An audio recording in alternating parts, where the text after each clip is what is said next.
All right, welcome back. I'm the Dr. Bob Lee, and our next guest is the Director of Autism Services and Interim Director of the Rose F. Kennedy Children's Evaluation and Rehabilitation Center at Montefiore.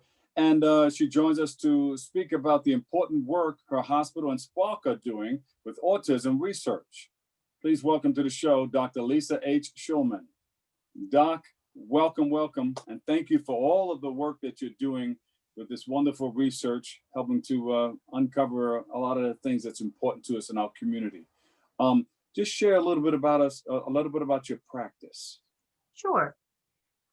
So what I like to say is I'm the interim director of the Rose F. Kennedy Center, but I'm a real lifer when it comes to having worked here for the past 30 years.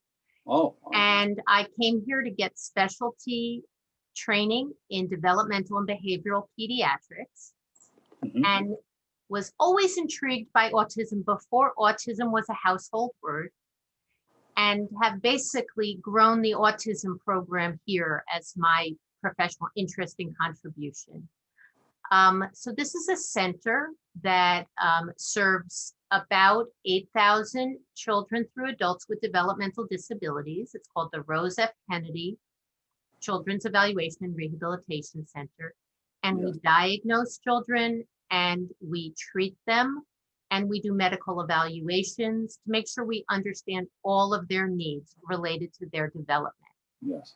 As a developmental pediatrician, I'm uniquely qualified and interested to understand both the medical aspects of autism and the educational and therapeutic aspects. Training in developmental pediatrics makes you comfortable in both the medical world and the educational world. And so when parents come in and we do our diagnostic evaluation because there's concern the child isn't walking, the child isn't talking, isn't socializing, has unusual behaviors, and the outcome is autism, the next question inevitably is, what do we need to do to help our child have the best outcome? Yes. And to date, for the 2,000 children we follow with autism, the answer is usually the following therapies, the following educational setting, that most of the treatments for autism are educational and therapies. And when we think about, well, how do we take things to the next level?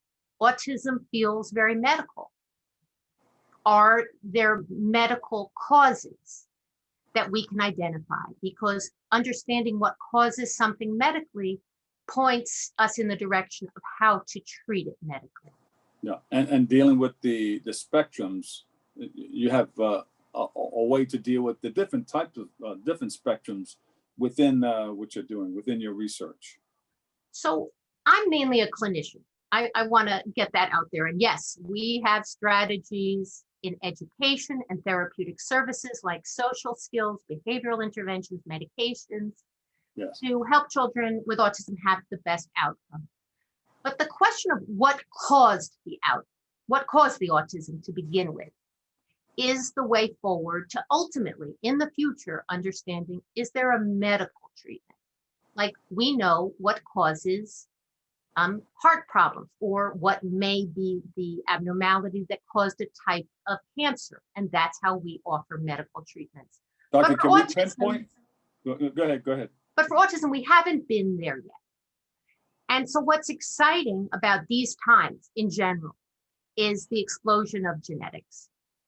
So every time a genetic abnormality is found, and as genetic testing itself has gotten more sophisticated, smaller and smaller little extra pieces or missing pieces of the genome can be found, typos in the genome can be found, and genes code for proteins.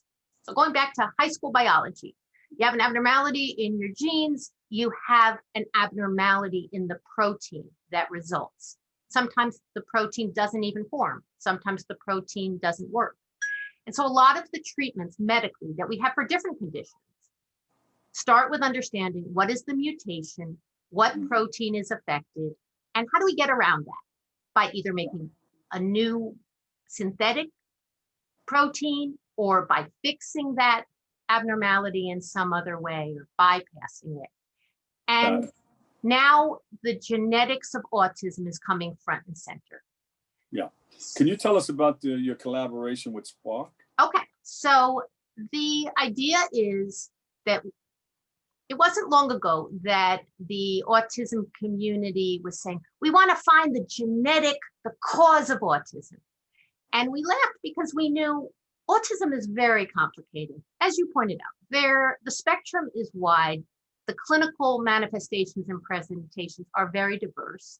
And of course, there are many, many, many causes of autism, but the majority are genetic.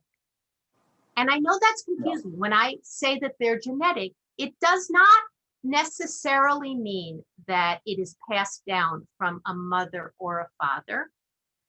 There are genetic abnormalities that arise in the moment of conception that are called de novo. And a lot of the abnormalities in autism are that. But the starting point is understanding what are all of the abnormalities that cause autism? What do they have in common, and how, in order to understand medically, how do we treat them? So de novo, or, there are recessive causes, there are different causes, but that's kind of the point, is there are many, many causes. So to segue to Spark, we want our patients, our families with autism, to have access to research. These days, the idea is to get applicable research that really helps families. You have to have a wide base of who's participating in research.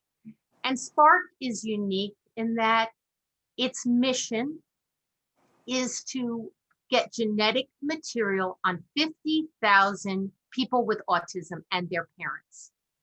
That's a very large cohort, the size that's needed to help understand all the different causes of autism.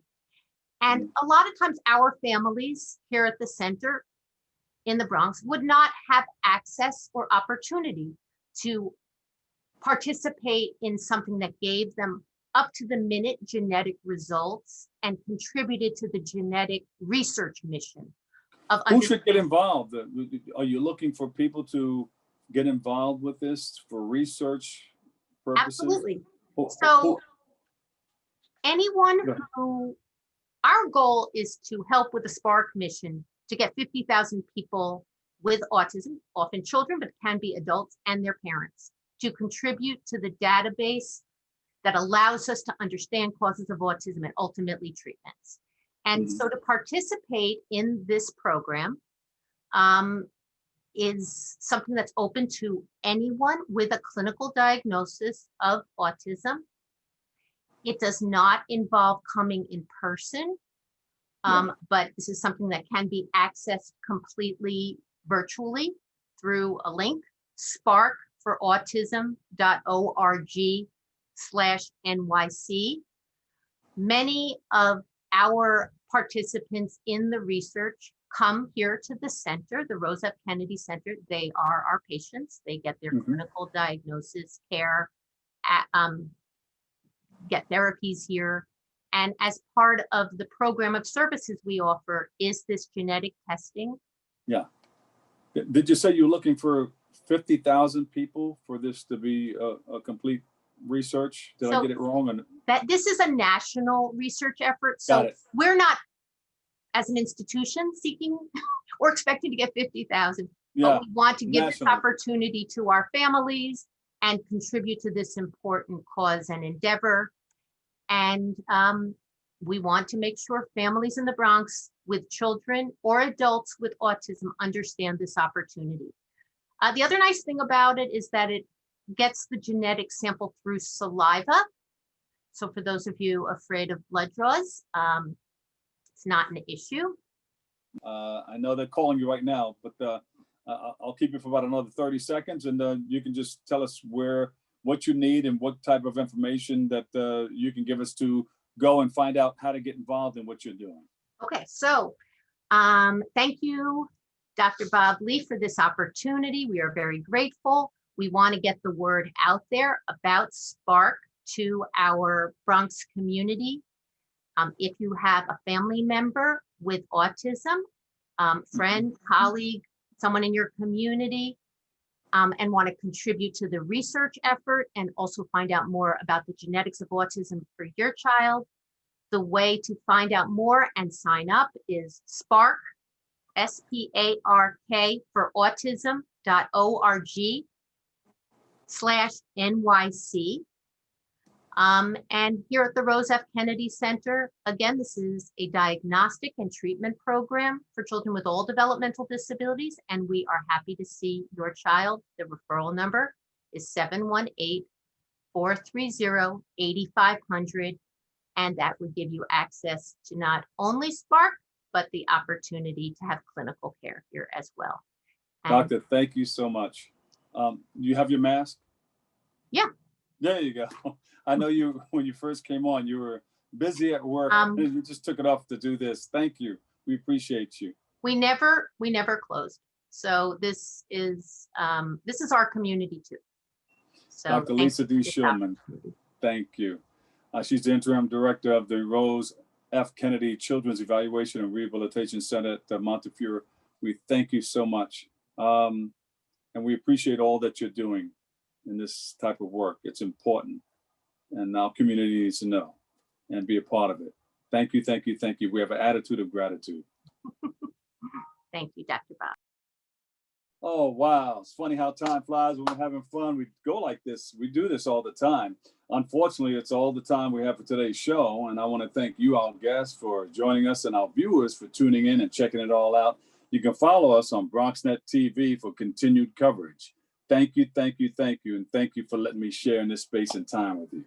You can join our host, Darren Jaime, Wednesdays for a new episode of Open. But always remember this, what you are is God's gift to you, and what you make of yourself is your gift to God. So choose your choice and let your choice control the chooser. And remember, whether you say you can or you can't, either way, you're right. So say you can. I'm the Dr. Bob Lee. I'll see you on the radio over 107.5 WBLS. From all of us here at BronxNet TV, have a great and enjoyable day. We love you all. Peace.